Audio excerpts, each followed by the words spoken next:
നേമത്ത് അക്കൗണ്ട് ഓപ്പണായി. അത് കഴിഞ്ഞാൽ ഏറ്റവും കൂടുതൽ സാധ്യത കൽപ്പിക്കപ്പെട്ടിരുന്ന ഒന്ന് വട്ടിയൂർക്കാവായിരുന്നു. അവിടെ പക്ഷേ ഉണ്ടായില്ല. പക്ഷേ പാലക്കാട് ഇക്കുറി എല്ലാം തങ്ങൾക്ക് അനുകൂലമാണെന്ന് BJP കരുതിയെടുത്തു നിന്നാണ് വളരെ പൊടുന്നനെ ചില വിഷയങ്ങൾ ഉണ്ടാവുന്നു. പക്ഷേ ആ വിഷയങ്ങൾ അവർക്ക് ആദ്യഘട്ടത്തിൽ മാനേജ് ചെയ്യാൻ പറ്റി. സന്ദീപ് പോയതോടുകൂടി BJP NDA ക്യാമ്പിനുള്ളിൽ ഇപ്പോൾ ഒരു വല്ലാത്ത ഒരുമ പ്രകടമാവുന്നൊരു സാഹചര്യമുണ്ടായി. ആ ഒരുമ യഥാർത്ഥത്തിൽ ശ്രീധരന് വേണ്ടി ഫൈറ്റ് ചെയ്തപോലുള്ള ഫൈറ്റിംഗ് സ്പിരിറ്റ് NDAക്ക് കൊടുത്തിട്ടുണ്ടാകുമോ? അങ്ങനെയാണെങ്കിൽ മറ്റു രണ്ട് മുന്നണികളും ഭയപ്പെടേണ്ട സാഹചര്യമുണ്ടോ? VS രഞ്ജിത്ത്. ഡോക്ടർ, തീർച്ചയായിട്ടും ഞാൻ നേരത്തെ പറഞ്ഞതിൽ, ഇപ്പോൾ ഈ കൂട്ടത്തിൽ പറഞ്ഞതിൽ ഒരു കാര്യത്തോട് വിയോജിച്ചുകൊണ്ട് തുടങ്ങട്ടെ. ഇവിടെ ഒരു ത്രികോണ മത്സരമുണ്ട് എന്ന് ഇവിടെ വന്നപ്പോൾ എനിക്ക് ബോധ്യപ്പെട്ടിട്ടില്ല. കാരണം നേരത്തെ സാനിയ പറഞ്ഞു ഇവിടെ പല വിഷയങ്ങളെയും മറക്കാൻ സരിൻ എന്ന് പറയുന്ന ഒരു ഫാക്ടറിന് സാധിച്ചു എന്നുള്ളത്. അങ്ങനെ സാധിക്കുമോ എന്നുള്ളത്, അതൊരു ജനങ്ങളെ കബളിപ്പിക്കാൻ ശ്രമിച്ചു എന്നുള്ളതും അങ്ങനെ കബളിപ്പിക്കപ്പെട്ടു എന്നുള്ളൊരു ആത്മവിശ്വാസമാണ്. യഥാർത്ഥത്തിൽ പെൻഷൻ കിട്ടാത്ത ഒരു വീട്ടമ്മയുടെ പട്ടിണി, അത് ആ വീട്ടമ്മ സരിനെ കൊണ്ടുവന്നാലോ സന്ദീപ് കളഞ്ചാടിയാലോ മറക്കാൻ പോകുന്നില്ല. അതുപോലെ കടാശ്വാസം കിട്ടാത്ത കർഷകൻ്റെ പ്രശ്നം, നെല്ലിൻ്റെ പ്രശ്നം, ഇതൊന്നും ഈ സരിനോ സന്ദീപോ മറികടക്കാൻ പോകുന്ന ജനകീയ പ്രശ്നങ്ങളല്ല. അതുകൊണ്ട് പാലക്കാട്ടെ ജനങ്ങൾ സ്വാഭാവികമായിട്ടും ഇത്തരം വിഷയങ്ങളിൽ കബളിപ്പിക്കപ്പെടുമെന്നുള്ളതോ സരിൻ വന്നതോടുകൂടി ഭരണവിരുദ്ധ വികാരം പൂർണ്ണമായും ഇല്ലാതായി എന്നുള്ളതോ പറയാൻ സാധിക്കില്ല. മാത്രവുമല്ല, AKGയും നായനാരും EMSും ഒക്കെ മത്സരിച്ചൊരു സ്ഥലത്ത് സരിനെ പോലെ സ്ഥാനാർത്ഥി വേണ്ടി വന്നു എന്നുള്ളതും ഈ LDFനെ സംബന്ധിച്ച് വലിയൊരു ഗതികേടാണ്.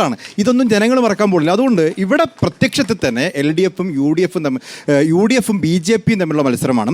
ഇപ്പോൾ ഒരു തെരഞ്ഞെടുപ്പ് നടന്നാൽ, ഇപ്പോൾ LDF സർക്കാർ മാറി ഇപ്പോൾ ഒരു തെരഞ്ഞെടുപ്പ് നടക്കുകയാണെങ്കിൽ സ്വാഭാവികമായിട്ടും എല്ലാവർക്കും അറിയാം LDFുകാർ പോലും സമ്മതിക്കും UDF ഭരണത്തിൽ വരും എന്നുള്ളത്. എന്ന് പറഞ്ഞാൽ ഭരണവിരുദ്ധ വികാരം അത്രമേൽ ശക്തമായൊരു സമയത്ത് സ്വാഭാവികമായിട്ടും ആ ഭരണവിരുദ്ധ വികാരമായിരിക്കും ഇവിടെ ചർച്ച ചെയ്യാൻ പോകുന്നത്.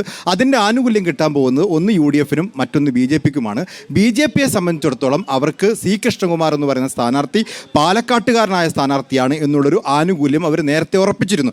ആ പാലക്കാട്ടുകാരൻ എന്ന് പറയുന്ന സ്ഥാനാർത്ഥി മത്സരിക്കുന്നതോടുകൂടി BJP ക്യാമ്പ് ആത്മവിശ്വാസത്തിലാണ്. സന്ദീപ് പോയത് ഒരു കാരണവശാലും BJPയെ ഒരു തരത്തിലും ബാധിക്കാൻ പോകുന്നില്ല. പക്ഷേ ഈ ഭരണവിരുദ്ധ വികാരം ഒരു സാധാരണഗതിയിൽ ഒന്നാം പ്രതിപക്ഷത്തിലാണ് പോവുക. ഒന്നാം പ്രതിപക്ഷം കോൺഗ്രസ് ആയതുകൊണ്ട് തന്നെ കൂടുതൽ ആനുകൂല്യം കോൺഗ്രസിന് കിട്ടിയേക്കാം. പക്ഷേ കൃഷ്ണകുമാർ എന്ന് പറയുന്ന വ്യക്തിയിലാണ് വോട്ട് വീഴുന്നതെങ്കിൽ ആ ആനുകൂല്യം BJPയിലേക്ക് വന്നേക്കാം. അതുകൊണ്ട് BJPയും UDFും തമ്മിലൊരു മത്സരമാണ് പാലക്കാട്ട് നടക്കുന്നത്.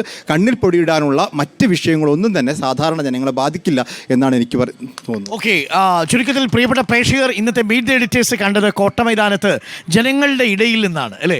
പലപ്പോഴും പ്രിയപ്പെട്ട പ്രേക്ഷകർക്കൊരു സംശയമുണ്ടാവും, നമ്മളൊക്കെ സ്ക്രിപ്റ്റ് ചെയ്ത് അഭിനയിക്കുകയാണോ, പലപ്പോഴും തർക്കിക്കുകയാണോ? യഥാർത്ഥത്തിൽ ഇതാണ് മീറ്റ് ദി എഡിറ്റേഴ്സിൽ സംഭവിക്കാറ്. നമ്മൾ ഏതെങ്കിലും തരത്തിൽ സ്ക്രിപ്റ്റ് തയ്യാറാക്കലല്ല, അതാത് വിഷയങ്ങളോട് നമ്മളുടെ ബോധ്യമായ കാര്യങ്ങൾ വിശദീകരിക്കുക മാത്രമാണ് ചെയ്യുക. അത് വസ്തുതകളുടെ അടിസ്ഥാനത്തിലായിരിക്കും. അത് ഒരുപാട് ചോദ്യങ്ങൾ നമ്മൾ പരസ്പരം ചോദിക്കും, പരസ്പരം തർക്കിക്കും, അല്ലേ സുജയ?